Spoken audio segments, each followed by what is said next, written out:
Temos desenvolvido já há um bom tempo uma série de estudos baseado na primeira carta de Pedro, especialmente o capítulo 2 por enquanto, que você pode ter acesso por intermédio dos demais vídeos que já gravamos.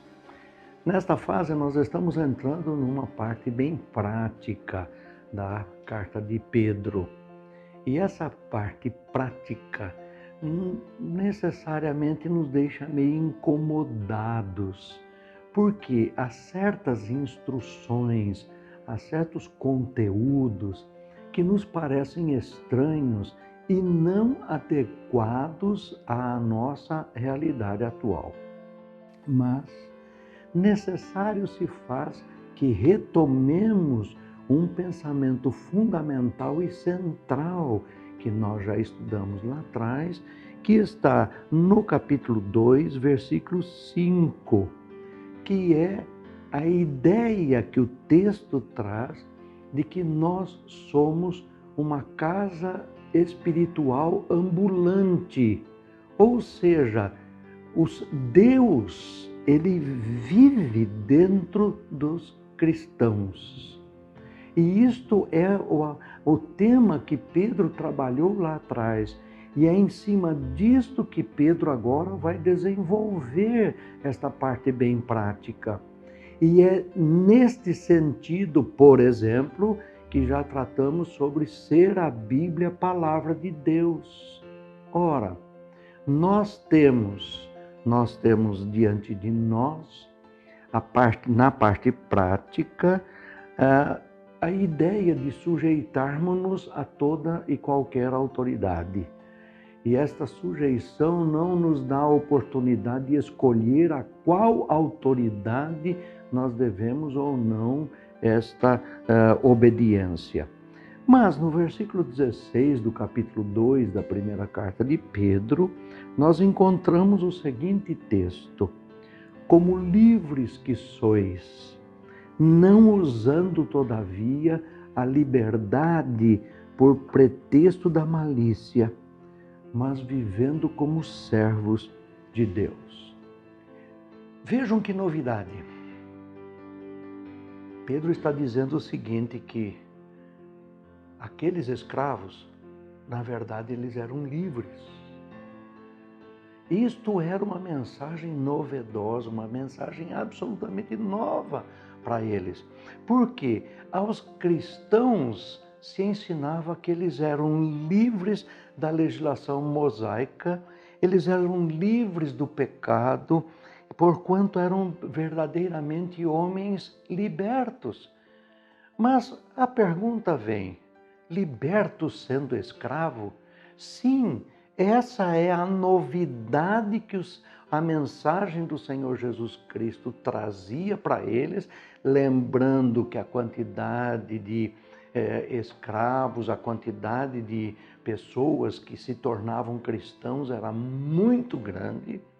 E Pedro agora vai trazendo uma ideia de que, sendo livres, porque já não tem que cumprir as especificações da lei mosaica, sendo livres do pecado, porque o pecado originário, que é aquele que nos conduz à morte eterna, já não pesam sobre nós.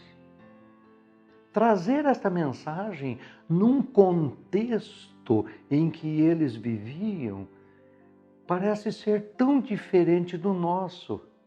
Mas vejam, nós também estamos amarrados, nós também estamos muitas vezes envolvidos em certas ideologias, em certas formas de pensamento que nos tornam escravos desse tipo de pensamento.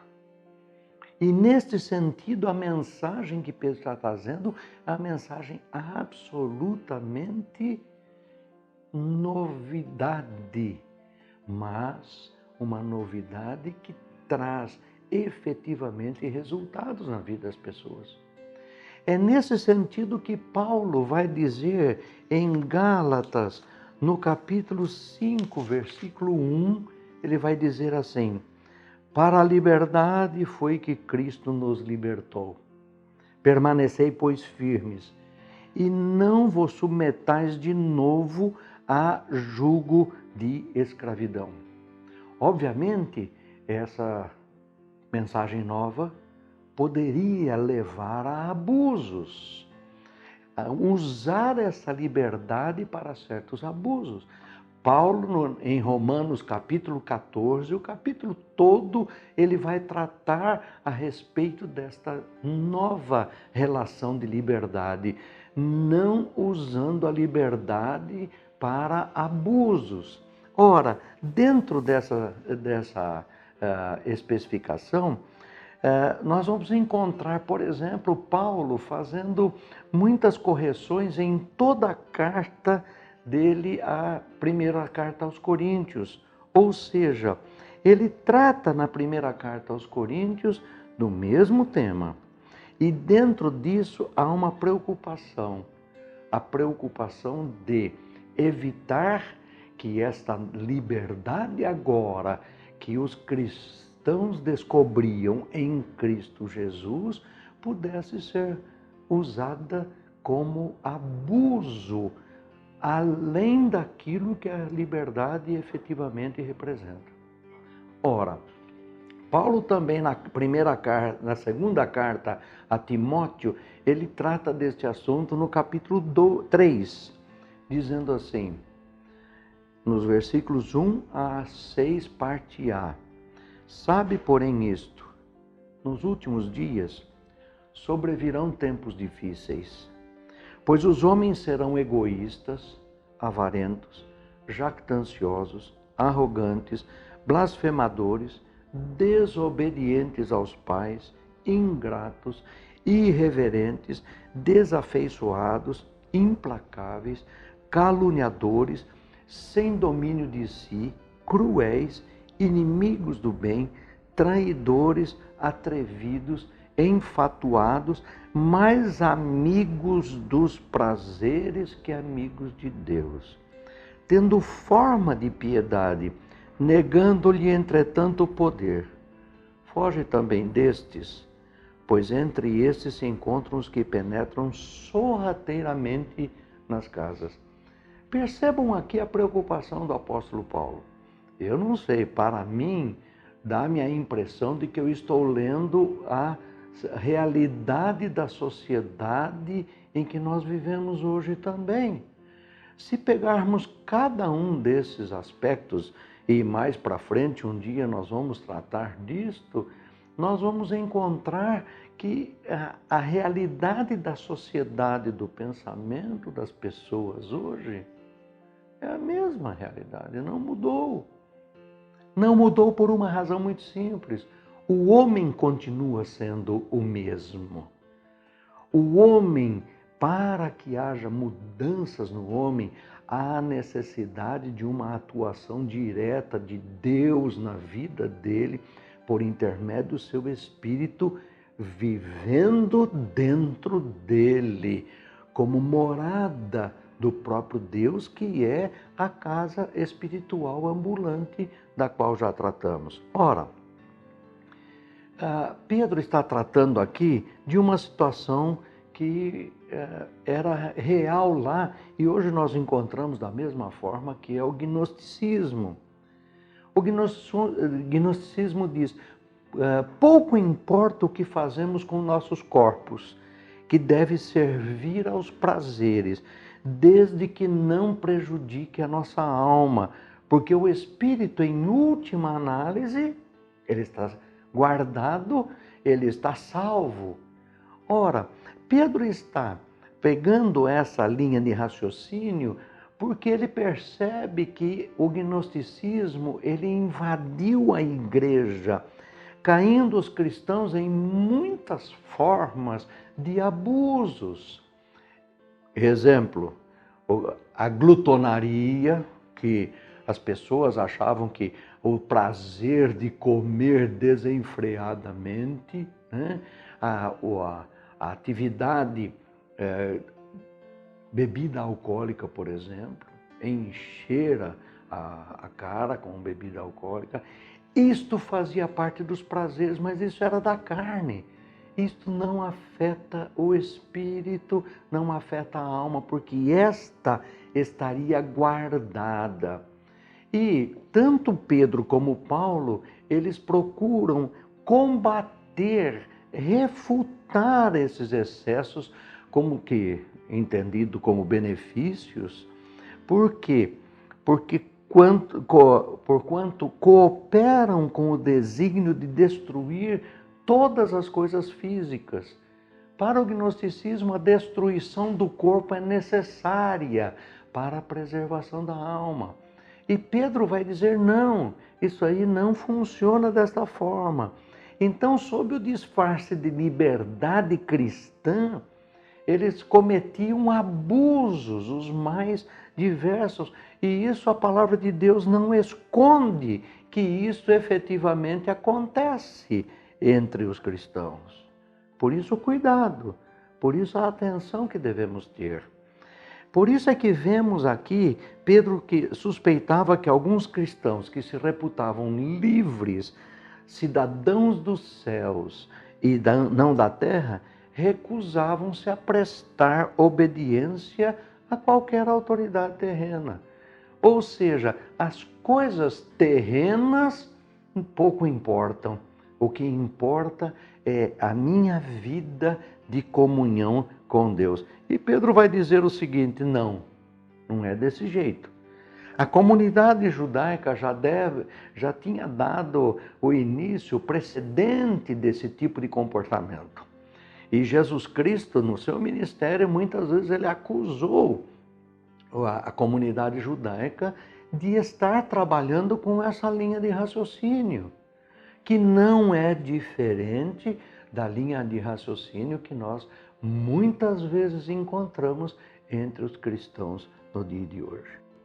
Isto leva a algumas circunstâncias interessantes. Durante a Segunda Guerra, nos Estados Unidos, por causa da dificuldade de ter alimentos e etc., o que eles faziam? O governo disponibilizava selos. Com esses selos, a pessoa comprava esses selos ou recebia esses selos e eles eram suficientes para buscar a alimentação necessária. Muitos cristãos naquela época comercializavam esses selos para poder fazer, atender mais do que aquilo que efetivamente ele precisava. Isso nós vimos nos dias de hoje, pessoas, por exemplo, recebendo auxílio do governo em razão da pandemia, quando na verdade não estão enquadrados dentro dessa circunstância. Na nossa realidade brasileira, nós encontramos algumas coisas que efetivamente marcam, a nossa característica de levar vantagem em tudo, A primeira delas que a gente encontra são os problemas no nosso relacionamento com o imposto de renda. Quantas vezes a gente ouve pessoas cristãs dizendo, não, isso aí eu pego um atestado com o dentista, com o médico, com não sei o quê, para poder abater o imposto de renda, e eu pago para ele aquilo que ele tem que recolher, mas eu tenho a vantagem disso. Esse é um problema muito sério. Por quê? Porque isto fere o princípio bíblico que Pedro está mostrando aqui para não usar a liberdade para abusos. Mas vamos um pouquinho mais para frente. Nós temos a questão dos gatos de energia elétrica, nós temos hidrômetros ajeitados para que não mostre efetivamente o consumo que está tendo. Nós temos sinais ilegais de TV, nós temos programas de computador que são ilegais, nós temos aquela característica, muitas vezes eu também sou assim, não vou jogar para todos, não. Quantas vezes nós compramos as coisas e não pedimos nota fiscal? E nós com isso estamos ajudando a exercício de uma liberdade que não é dentro dos padrões que a palavra de Deus acontece. A palavra pretexto que aparece ali é uma palavra típica, aparece só aí no Novo Testamento. Ela significa uma cobertura, um véu. Ou seja, eu sobre a situação eu coloco uma cobertura para que ninguém veja o que eu estou fazendo. A ideia é a de uso, então, que Pedro está dizendo, é o do uso da liberdade como máscara para licenciosidade, para fazer coisas que, na verdade, não se espera de um cristão. Veja o que Paulo diz em Gálatas, no capítulo 5, versículo 13, quando ele vai desenvolver essa preocupação, dizendo o seguinte: porque vós, irmãos, fostes chamados à liberdade, porém não useis da liberdade para dar ocasião à carne. Sede antes servos uns dos outros pelo amor. O oposto desse tipo de conduta é aquele motivado pelo amor cristão, que também é salientado por Paulo na própria carta aos Gálatas, no capítulo 5, na continuidade do texto, nos versículos 16 a 18, onde ele diz o seguinte: digo, porém, andai no Espírito, e jamais satisfareis a concupiscência da carne, porque a carne milita contra o Espírito, e o Espírito contra a carne, porque são opostos entre si, para que não façais o que porventura seja do vosso querer. Aqui está uma palavra-chave. Mas, se sois guiados pelo Espírito, não estáis sob a lei. Ora, isso me faz pensar um pouco. Eu gostaria muitas vezes de ter uma tesoura e cortar uma borracha para poder apagar certos conteúdos que estão contidos na palavra de Deus. Só que, se eu fizer isto, com que referência eu fico? Eu fico com a minha referência pessoal. E aí, Deus vai ser do jeito que eu quero que Ele seja.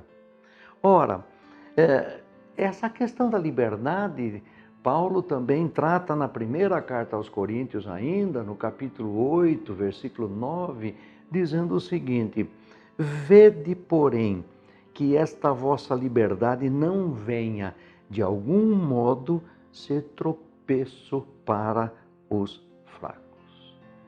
Aparece aí no original uma outra palavra, que é a palavra malícia, que é uma palavra kakia no grego, que indica toda forma de maldade, vício, iniquidade, tribulação e infortúnio. Ou seja, quando nós abusamos da nossa liberdade, nós estamos entrando então nesse mundo da maldade, do vício, no mundo da iniquidade. Ora, Paulo diz claramente que a nossa vida ela precisa ser segundo o modelo de Cristo. Ora, Pedro, ele vai dizer: vocês são servos de Deus, e como servos de Deus, a melhor tradução nesse texto seria escravo. Sabe qual é a diferença entre uma coisa e outra? É que escravo não... A palavra originária é escravo. Escravo não tem direito nenhum. Qual é o direito que nós temos? Ser obedientes ao nosso Senhor. Essa é a fundamentação básica e esse é o desafio que a palavra de Deus coloca para nós. Sermos obedientes. E Jesus Cristo nos deu o exemplo, sendo obediente até a morte e morte de cruz. Ora, o exemplo dado por ele significa que nós também temos uma preocupação e devemos estar atentos a isso. Atenção! Como aplicação a todas essas situações da nossa vida, esse versículo ensina uma emancipação em Cristo. E não significa que devemos desconsiderar as leis morais. A lei do Espírito que governa os crentes obriga-nos a duplicar a nossa preocupação, a estar mais atento àquilo que Ele está colocando para nós. Em 1 Coríntios, capítulo 7, versículo 22, Paulo diz assim: porque o que foi chamado no Senhor, sendo escravo, é liberto no Senhor. Semelhantemente, o que foi chamado sendo livre, é escravo em Cristo. Então percebam que, dentro da linha de raciocínio bíblica, se efetivamente Deus habita em nós, o comando deve estar com Ele. E a nós resta-nos obedecer e não usar por conta própria uma liberdade que possa conduzir a abusos. Servir a Deus, segundo Agostinho, é a mais elevada das liberdades. Aquilo que era esperado de Israel como uma nação, a qual é com frequência intitulada o servo de Deus, é também o que Jesus, em sentido particular, deveria ser percebido em cada crente. Aqui está para nós um grande desafio. Não conseguimos assimilar com tanta tranquilidade a ideia de que nós fomos libertos do pecado, da escravidão do pecado, por intermédio de Cristo Jesus. E hoje nós estamos colocados na condição de obediência a Deus. Aquele que me ama, obedece a minha palavra. Ora, esse é um desafio que está colocado para nós. E esse é um desafio que nós convidamos você a participar, porque eu também preciso cada dia mais aprender este conteúdo, esta vivência, esta oportunidade e esta nova realidade. Por isso, nasci de novo. Não estou reformando uma vida antiga, mas nasci de novo e esse novo nascimento me torna agora escravo de Deus. A minha liberdade que Deus me dá, não posso usá-la da forma como eu quiser, mas da forma como aquele que habita em mim me leva a fazer. Que Deus nos abençoe, nos ajude e nos dê sabedoria nesse sentido.